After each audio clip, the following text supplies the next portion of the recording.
오늘 하나님 말씀은 시편 69편 30절에서 36절까지 말씀입니다. 구약성경 852쪽에 있습니다.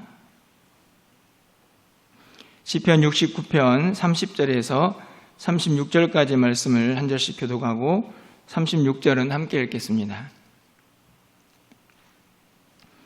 내가 노래로 하나님의 이름을 찬송하며 감사함으로 하나님을 위대하시다 하리니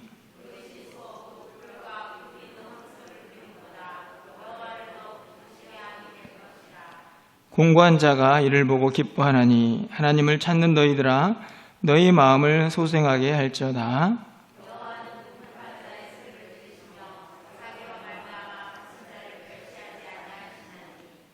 천지가 그를 찬송할 것이요 바다와 그 중에 모든 생물도 그리할지로다.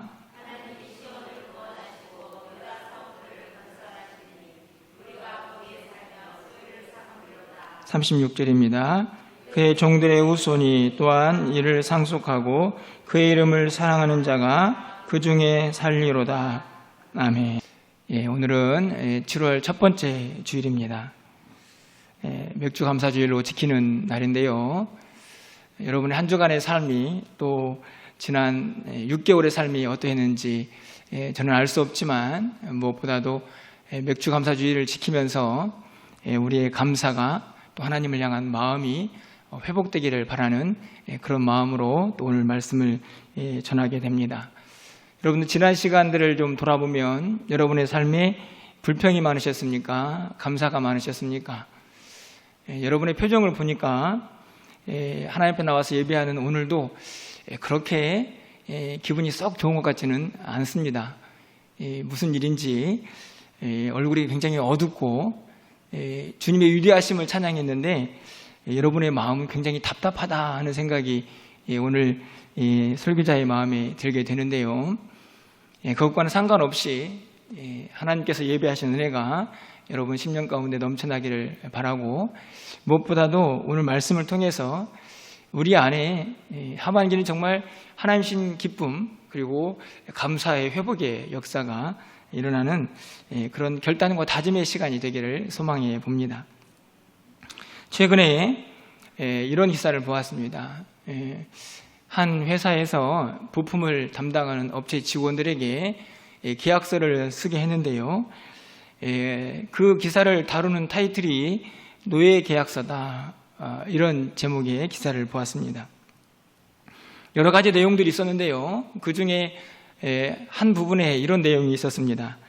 전근, 전입, 출장, 기타에 관한 귀사 명령에 대하여는 절대 불평함 없이 순종하겠음. 이게 계약서의 내용이었는데요. 그 계약서를 전체적으로 제가 다 읽어보았는데 이 시대에도 이런 계약서를 쓰는 사람들이 있구나 하는 생각이 들어서 무척 마음이 아팠고, 그리고 제 마음속에 이 안타까운 마음뿐만 아니라 어떻게 이럴 수가 있어 하는 그런 마음도 잃었던 시간이 있었습니다. 절대로 있어서는 안 된 계약서인데요. 사실 제가 오늘 이 계약서를 여러분에게 소개하는 이유가 있습니다. 제가 말씀을 준비하는 중에 이 계약서를 보았기 때문에 이 계약서의 마지막 부분이 제 마음속에 너무나 깊이 새겨지게 되었기 때문이죠. 마지막 부분을 다시 보시면 이렇게 기록이 되어 있습니다. 절대 불평함 없이 순종하겠음. 절대 불평함 없이 순종하겠음. 이 마지막 부분이 저에게 이렇게 질문을 했습니다. 이게 단순히 회사에서 사람들이 맺은 계약서가 아니고 네가 하나님 앞에서 섰을 때에 이런 말을 할 수 있느냐라고 저에게 이 계약서가 묻더라고요. 불평함 없이 순종하면서 감사하면서 그렇게 살고 있느냐라고 저에게 질문하는 그런 문구였습니다. 여러분 어떠신가요?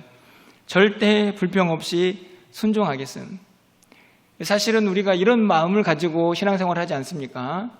하나님 앞에서 내가 늘 말씀에 순종하고 그래서 기쁨을 가지고 살아가야지 이렇게 생각을 하지만 우리 안에서 시시때때로 일어나는 불평을 주체할 수 없는 우리들의 모습을 종종 발견하게 됩니다. 우리의 인생의 축소판이라고 할 수 있는 이스라엘 백성들의 광야 생활이 그것을 우리에게 가르쳐 주지요.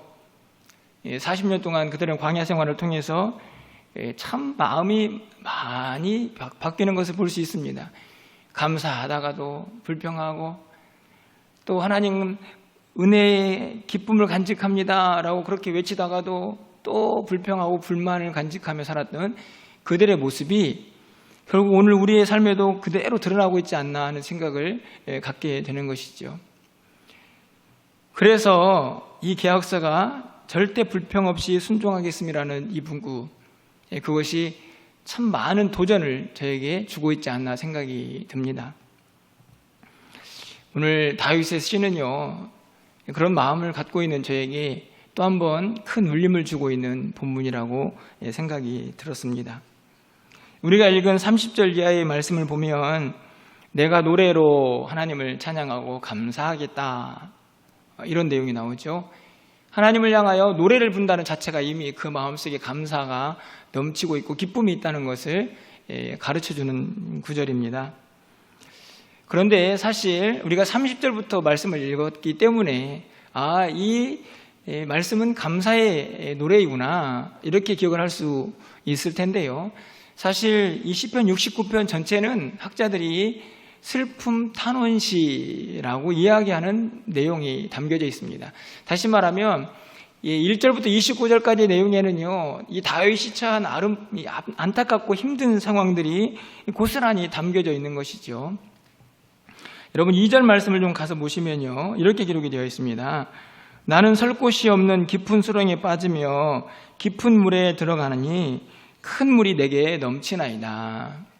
지금 다윗이 처한 상황을 이야기합니다. 설 곳이 없는 깊은 수렁, 깊은 물에 들어가서 큰 물이 넘치게 되는 그의 상황이죠. 혹시 여러분들 이런 상황에 처해 보신 적이 있으십니까? 어느 곳에도 설 곳이 없는 깊은 수렁, 또 큰 물이 자신을 덮치고 있는 모습을 다윗이 고백하고 있습니다. 20절 말씀을 가서 보실까요? 비방이 나의 마음을 상하게 하여 근심이 충만하니 불쌍히 여길 자를 바라나 없고 긍휼히 여길 자를 바라나 찾지 못하였나이다. 사람들이 막 비방합니다. 기쁨이 충만한 게 아니고 무엇이 충만합니까? 근심이 충만합니다. 혹시 나를 좀 불쌍히 여겨줄 사람이 없나 찾아봤더니 어느 곳에서도 그런 사람을 찾을 수가 없습니다. 두 구절만 제가 살펴보았지만 29절, 이 30절 앞에까지 모든 내용이 다윗이 처한 안타까운 상황과 그리고 답답한 마음을 그대로 표현하고 있습니다. 그런데 여러분, 그렇게 답답하고 힘든 상황 속에서 다윗은 어떻게 30절에 있는 감사의 노래를 부를 수가 있었을까? 오늘 이 다윗의 감사와 찬양은요, 그가 처한 상황을 어떻게 뛰어넘어서 우리에게 어떤 감사를 요구하고 있는지를 잘 보여주고 있습니다. 결국 다윗이 말하고 싶어하는 이 69편의 내용의 핵심은 우리 환경이 어떠하든지 간에 당신은 하나님께 감사할 수 있습니까? 라고 묻고 있는 것이지요. 오늘 말씀을 통해서 다윗이 어떻게 이런 감사를 하고 있는지를 구체적으로 좀 살펴보도록 하겠습니다. 30절 말씀을 우리 다 같이 한 번 더 읽어보도록 하겠습니다. 30절입니다. 내가 노래로 하나님의 이름을 찬송하며 감사함으로 하나님을 위대하시다 하리니. 하나님을 찬송합니다. 하나님의 이름을 찬송하죠. 이름을 찬송한다는 말은 하나님의 존재 자체에 대한 인정을 의미하는 겁니다. 그래서 하나님의 이름으로 하나님을 아름답게 노래하며 찬송하고 있는 모습을 다윗이 표현하고 있죠. 감사함으로 하나님을 위대하시다, 이렇게 고백합니다. 하나님을 위대하시다 말하면서 감사하고 있는 것이죠. 감사의 이유가 하나님이 위대하시기 때문이다 라고 해석할 수도 있는 본문입니다. 저는 이 위대하시다, 이 단어가 오늘 다윗이 보여주고 있는 감사의 핵심, 어찌 보면 이 힘들고 어려운 상황을 뛰어넘어서 하나님 앞에 감사할 수 있는 비결이 아닌가 이렇게 생각이 듭니다. 이 위대하시다라는 단어는요, 원래 히브리어로 가달이라는 단어를 쓰는데요, 이 단어를 학자들은 어떻게 해석하냐면 크게 하다, 확대하다 이렇게 해석을 합니다. 그러니까 위대하다라는 단어를 본래는 크게 하다, 확대하다 이렇게 이야기를 하는 것이죠. 다시 말하면 다윗이 하나님 앞에 감사하면서 하나님을 위대하다라고 고백을 하는데, 그 위대하다는 말은 하나님을 크게 하고 확대하다. 그래서 magnify라는 단어를 씁니다. 여러분 생각해 보십시오. 그런데 이 단어는요, 사실 좀 앞뒤가 안 맞습니다. 왜 그럴까요? 하나님은 위대하십니까? 그렇죠. 하나님은 이미 위대하십니다. 그런데 어떻게 인간 다윗이 하나님을 크게 하고 확대할 수가 있을까요? 이것은 사실 어떻게 보면은 신성 모독 아닙니까? 하나님이 이미 위대한데 그 하나님을 위대하게 하다니. 그런데 다윗이 이렇게 노래하는 이유가 있습니다. 무엇 때문일까요? 하나님은 이미 위대하시지만 다윗이 처한 환경들과 상황들이 하나님을 위대하다, 하나님을 원래 큰 본으로 그런 존재로 보지 못하고 자꾸만 작게 보았기 때문입니다. 무엇이 그렇게 만들었을까요? 그가 처한 환경들, 다른 많은 사람들이 그에게 쏟아붓는 비방들, 하나님을 잘 믿으면 형통할 줄 알았더니 그렇게 되지 않는 상황들, 어찌 보면 자신의 연약함, 그 모든 환경들이 그 위대하신 하나님, 이미 크고 그 존재가 위대하신 분을 자기의 환경들을 통해서 자꾸만 작게 만들어버린 것이죠. 다윗은 그래서 고백하는 겁니다. 다시 내 믿음의 영안을 열어서 그 위대하신 하나님을 제대로 보아야겠다. 그러할 때에 진짜 감사가 나올 수가 있기 때문이죠. 여러분들 어떠신가요? 하나님은 위대하시다, 여러분 믿으십니까? 여러분 만약에 그 고백이 제대로 나오지 않는다면요, 그 하나님을 그 본래대로 보지 못하게 하는, 그래서 자꾸만 하나님을 위대하신데 작게 만들고 그 하나님이 아무것도 할 수 없을 것이라고 생각하게 하고 있는 여러분의 그 장막을 걷어내셔야 합니다. 그래서 다시 하나님은 위대하시다라고 하는 그 하나님의 진면목을 제대로 볼 수 있어야만 거기에서 감사를 하게 되는 것이죠. 여러분 34절 말씀을 좀 가서 보시면요, 천지가 그를 찬송할 것이요 바다와 그 중에 모든 생물도 그러할지로다. 30절은 개인적인 하나님을 향한 찬양이라고 하면 34절은 우주적 찬양이라고 말씀드릴 수 있습니다. 온 우주 만물이 하나님을 찬양하는 것이죠. 왜 그럴까요? 하나님의 피조물이기 때문입니다. 하나님께서 모든 것들을 지으셨죠. 당연히 거기에 우리도 포함이 됩니다. 하나님께서 모든 것들을 창조하셨기 때문에 그 피조물들은 창조주 하나님을 찬양하고 높이는 것입니다. 34절이 그렇게 하나님을 찬양하듯이 30절에서는 그 다윗도 하나님을 노래하고 그의 위대하심을 마음껏 감사함으로 높이고 있는 모습을 오늘 본문이 우리에게 가르쳐주고 있는 것이죠.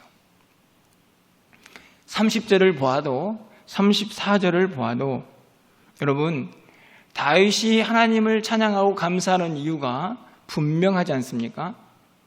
그것은 자신이 가지고 있는 환경과는 전혀 무관합니다. 하나님은 위대하시다. 이미 하나님은 위대하시죠. 그것을 확인하고 그렇게 영광을 돌리고 있습니다. 하나님은 우주 만물을 창조하시고 피조물로부터 찬양을 받으시기에 합당하신 분입니다. 그것도 인정하고 하나님 앞에 영광을 돌리고 있습니다. 우리의 환경은 너무나 많이 바뀌죠. 변화무쌍합니다. 환경과 처지가 매우 자주 바뀌고 거기에 따라서 우리의 심령도 계속 바뀌어가죠. 하지만 오늘 이 다윗이 찬양하고 있는 30절의 하나님의 위대하심, 그리고 34절에 우주 만물을 창조하시고 여전히 다스리시는 그 하나님은 불변하십니다. 그것도, 그 내용도 불변하죠.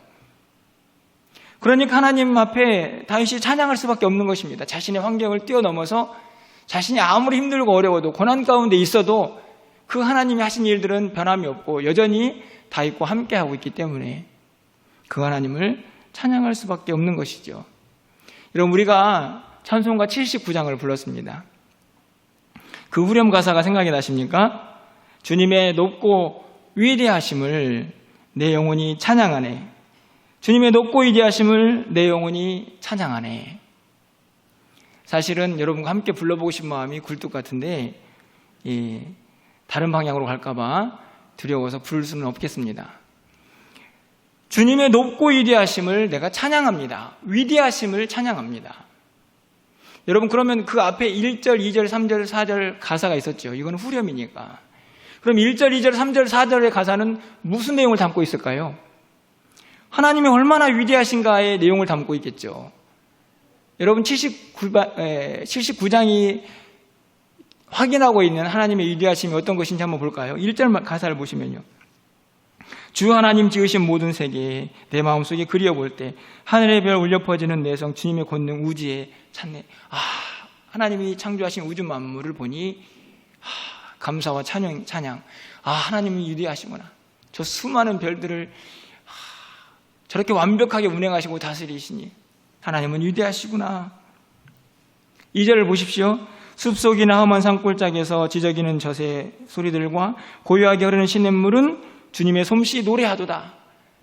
피조물이기 때문에 자연 우주 만물이 하나님을 노래하죠. 하나님의 솜씨가 대단합니다. 오늘 34절 말씀과 같은 구절입니다. 3절 가사를 볼까요? 여러분, 3절 가사는 화면을 통해서 좀 같이 읽어보겠습니다. 3절입니다. 주 하나님 독생자 아낌없이 우리를 위해 보내주셨네. 십자가에 피 흘려 죽으신 주 내 모든 죄를 대속하셨네. 하나님의 위대하심이 가장 완벽하게 드러난 십자가의 사건, 그것을 위대하다라고 고백합니다. 4절 가사를 볼까요? 내 주 예수 세상에 다시 올 때 저 천국으로 날 인도하리니 나 겸손히 엎드려 경배하며 영원히 주를 찬양하리라. 여러분, 한번 보십시오. 후렴에서 주님은 높고 위대하시다 이렇게 외쳤습니다. 그리고 1절, 2절, 3절, 4절 가사가 왜 위대하신지 그 위대하신 하나님을 소개하고 있는데 여러분, 이 구절에서 바뀔 수 있는 게 있습니까? 없습니다. 그리고 여러분, 이 모든 내용들이 이미 우리에게 약속이 되었고 이미 성취된 것들도 있습니다. 1절, 2절, 3절 가사는 성취가 되었고 장차 우리를 예수님께서 오셔서 저 천국으로 인도하실 그날은 우리에게 약속되어 있습니다. 아직 이루어지지 않았지만 분명히 그렇게 이루어질 것입니다. 이 모든 일들이 하나님의 위대하심입니다. 그런데 여기에서 보면요, 어떤 것도 우리의 환경이 무너뜨리고 파괴할 수 있는 내용은 하나도 없습니다. 이미 다 우리의 삶에 이루어진 것이지요. 그렇기 때문에 여러분, 하나님의 위대하심은요, 내 삶이 뭔가 좀 잘 되고 내가 좀 형통해서 내가 참 행복하구나 라는 그런 상황 속에서만 하나님은 위대하시다라고 말할 수 있는 것이 아니라는 것을 분명히 가르쳐줍니다. 이미 변할 수 없는 하나님의 위대하심을 마음껏 우리에게 보여주셨죠. 우주 만물을 다스리시고 통치하시며 창조하셨던 그 하나님의 솜씨가 우리의 눈을 통하여 지금 목격되고 있지 않습니까?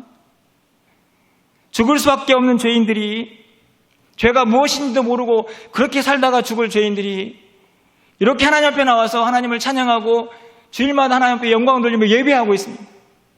얼마나 놀라운 일입니까? 위대하신 하나님이죠.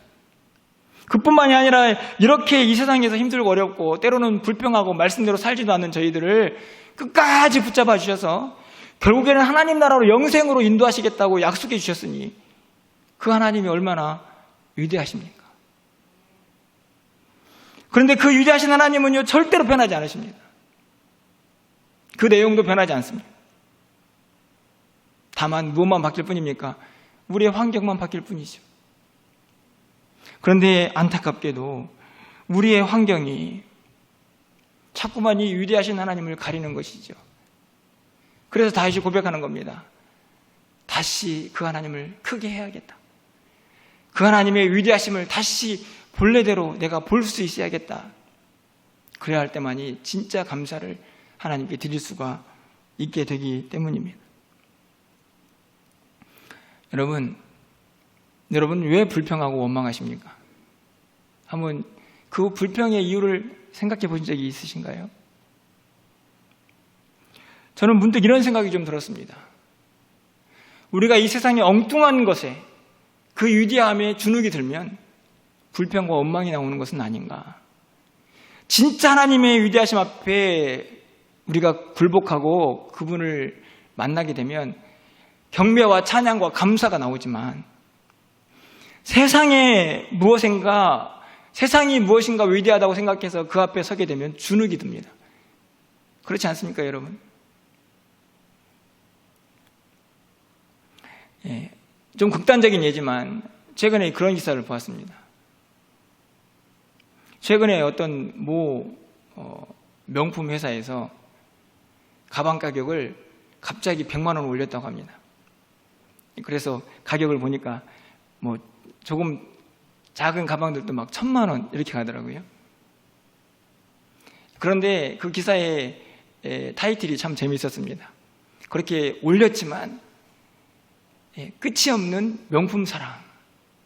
한국 사람들이 끝이 없는 명품 사랑. 그렇게 기사를 내고 있더라고요. 여러분, 명품 앞에 주눅이 들면요, 이런 생각이 들 수 있습니다. 나는 왜 요 모양 요 꼴이야? 다른 사람들은 저렇게 1000만 원짜리 명품도 척척 드는데 내 삶은 왜 요 모양 요 꼴이야? 라고 불평할 수 있죠. 극단적인 예지만 여러분, 단순히 명품 앞에서만 아니고 물질 앞에 물질이 위대하다 생각이 들면 그 앞에 주눅이 드는 것입니다.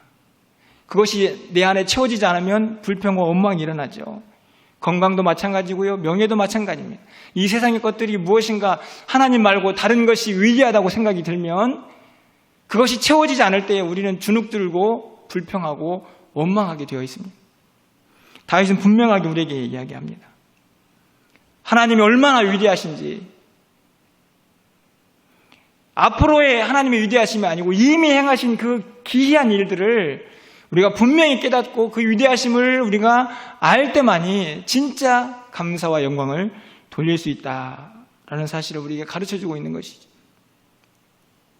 다윗은 수많은 사람들이 자신을 비방해서 어디에서도 자신을 불쌍히 여겨줄 사람이 없는 상황 속에서도, 깊은 수렁에서 깊은 물이 밀려와서 도대체 어디에 서 있을 수도 없는 그런 상황 속에서도, 그렇게 위험하고 그렇게 고난스러운, 고통스러운 상황 속에서도 하나님 앞에 감사할 수 있었던 것은 그 환경과 상황과는 상관없이 하나님은 여전히 위대하시구나 하는 사실을 그가 깨달았기 때문입니다.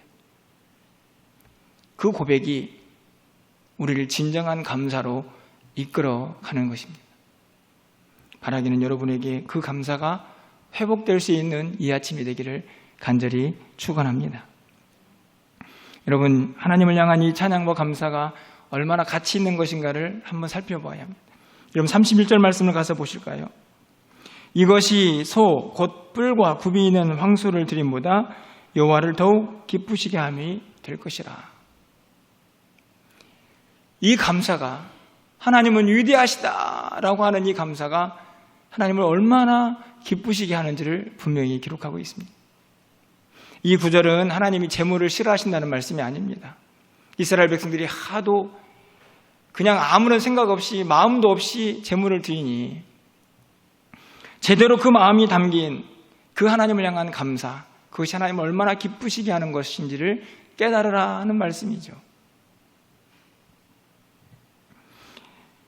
하나님 앞에 진정 어린 감사는 하나님을 기쁘시게 합니다. 왜 그럴까요? 그 감사는 하나님의 하나님됨을 인정하는 것이기 때문입니다. 하나님은 위대하십니다 라는 그 고백이 하나님은 하나님이다 라는 사실을 우리 입술을 통하여 인정하는 것이기 때문에 하나님이 기뻐하십니다. 여러분도 마찬가지 아닙니까? 여러분, 누군가가 여러분을 인정해 주면 행복하죠? 하나님도 하나님됨을 인정할 때에, 하나님은 이미 위대하시지만 그 위대함을 작게 보지 아니하고 제대로 보고 고백할 때에 그 하나님은 기뻐하신다. 그것을 하나님이 기뻐하신다라고 분명히 말씀을 하고 있는 것입니다. 뿐만 아니라 이 감사의 가치는요, 그것이 우리의 예배와 밀접한 관련이 있다는 사실입니다. 여러분, 오늘 본문에서도 31절에서 왜 하나님을 향하여 하는 감사와 찬양이 소, 곧 뿔과 굽이 있는 황소를 드림보다 라는 제물과 관련이 되어 있는 것일까요?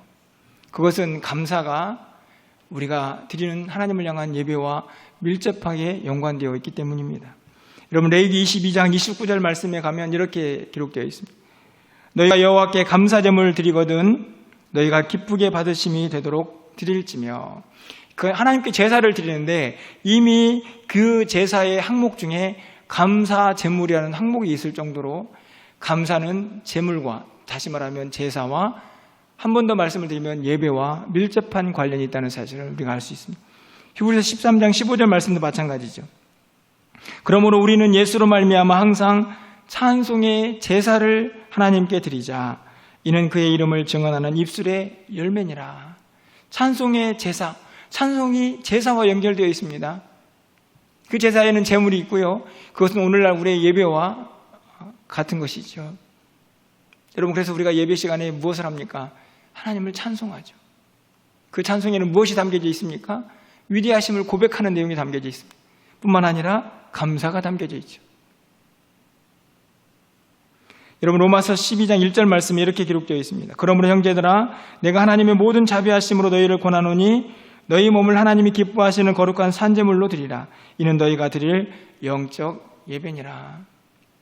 여러분, 여기 보면요, 너희 몸을 하나님이 기뻐하시는 거룩한 산 제물로 드려라. 하나님이 기뻐하시는 제물이 뭘까요? 오늘 이 30절 말씀을 보면, 31절 말씀과 연결시켜 보면 결국은 하나님을 기쁘시게 하는 한 방법 중에 하나가 하나님께 감사와 찬송을 올려드리는 것이지. 그러면 우리의 몸이 우리의 일상에서 거룩한 산제물로 드려지는 매우 중요한 방법 중에 하나는 무엇일까요? 내가 있는 곳에서 하나님 앞에 감사와 영광을 돌리는 것입니다. 그것을 우리는 일상의 예배라고 말하는 것이죠. 여러분, 어떠신가요? 한 주간 동안 그렇게 하나님을 찬양하고 예배를 드렸습니까? 여러분 자리에서 위대하신 하나님을 마음껏 높여드리고 이 자리에 나오셨나요? 아니, 일상에서는 둘째치고 여러분, 오늘 지금 이 자리에 나와 있는 여러분의 심령은 어떻습니까? 오늘 여러분 31절 다시 보시면 이것이 소, 곧 뿔과 굽이 있는 황소를 드림보다 여호와를 더욱 기쁘게 함이 될 것이다. 이 말을 다시 우리의 삶에 좀 적용해 보면요, 여러분이 하나님 앞에 나와서 예물을 드릴 수 있고요, 여러분이 나와서 예배를 드릴 수 있습니다. 그런데 그 안에 진짜 감사가, 진정 어린 찬양이 하나님께 올려드리지 않으면 그것은 그냥 껍데기일 뿐이라는 말씀입니다. 그렇지 않습니까? 오늘 여러분이 아마 맥주 감사주일이라서 하나님께 예물을 드렸을 것입니다. 그 안에 여러분의 진정한 감사가 담기지 않으면 그냥 드리는 물질에 불과한 것입니다. 하나님이 정말 원하시는 것이 무엇일까요? 우리의 예배도, 우리가 드리는 예물도 그 안에 우리의 마음이 담겨지기를 원하는 것이죠. 하나님 앞에 나와서 예배할 때에도 하나님 정말 위대하십니다. 한 주간 동안 또 상반기를 그렇게 인도해 주신 하나님은 정말 위대하십니다. 이렇게 연약하고 부족한 저희들을 이렇게 사랑하시는 하나님은 위대하십니다. 그 마음 가지고 하나님 앞에 나와 예배하며 우리가 부르는 찬양을 통하여 우리의 입술의 고백이, 우리의 심령의 고백이 되기를 바라는 하나님의 마음이 오늘 본문 속에 담겨져 있는 것이죠. 다윗은 그것을 지금 깨닫고 있는 것입니다. 하나님이 뭘 더 기뻐하시는지, 하나님이 우리에게 무엇을 요구하시는지.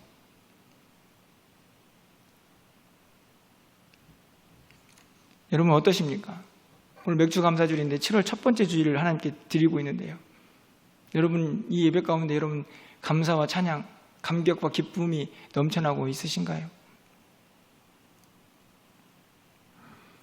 이것은 단순히 맥주 감사주일에만 해당되는 말씀이 아닙니다. 우리의 매일매일의 삶, 우리가 드린 모든 예배에 연관되어 있는 말씀이죠. 그 모든 것의 핵심은 이 한 고백입니다. 하나님은 위대하시다. 그 고백을 제대로 붙잡으면 그 고백 속에서 감사와 찬송이 나올 수밖에 없다는 사실을 오늘 성경이 우리에게 가르쳐 줍니다. 그 감사는 모든 환경을 뛰어넘는 것이죠. 그렇게 진정한 감사의 결과는 어떻습니까? 여러분 32절 말씀인데요. 32절 말씀을 좀 함께 읽어보도록 하겠습니다. 읽겠습니다. 공고한 자가 이를 보고 기뻐하나니 하나님을 찾는 너희들아 너희 마음을 소생하게 할지어다. 곤고한 자가 이를 보고 기뻐합니다. 뭘 보고 기뻐할까요? 다윗의 모습을 보고 기뻐한다고 생각하시면 됩니다. 힘들고 지쳐있는 사람이 다윗을 보고 기뻐합니다. 어떤 모습입니까? 저렇게 어려운데 어떻게 하나님을 찬양하고 있어? 그 모습을 보고 공고한 자도 기뻐합니다. 야, 정말 하나님은 대단하시는구나. 야, 저런 사람도 하나님 앞에 감사하는데 나는 더 하나님께 감사해야지, 이런 마음을 갖게 되는 것이지요. 그러면서 이렇게 합니다. 하나님을 찾는 너희들아 너희 마음을 소생하게 할지어다. 이게 뭐라면 무슨 말입니까? 용기를 좀 가져라. 공고한 자들아, 어려운 자들아, 희망을 잃지 말고 용기를 좀 가져라. 저렇게 어려운 사람도 하나님 찬양하지 않느냐, 하나님께 감사하지 않느냐, 좀 힘을 내봐, 이런 이야기입니다. 결국 그들이 어떤 것을 경험하게 되나요? 33절 말씀을 가서 보십시오. 여호와는 궁핍한 자의 소리를 들으시며 자기로 말미암아 갇힌 자를 멸시하지 아니하신다. 결국 그들도 깨닫게 됩니다.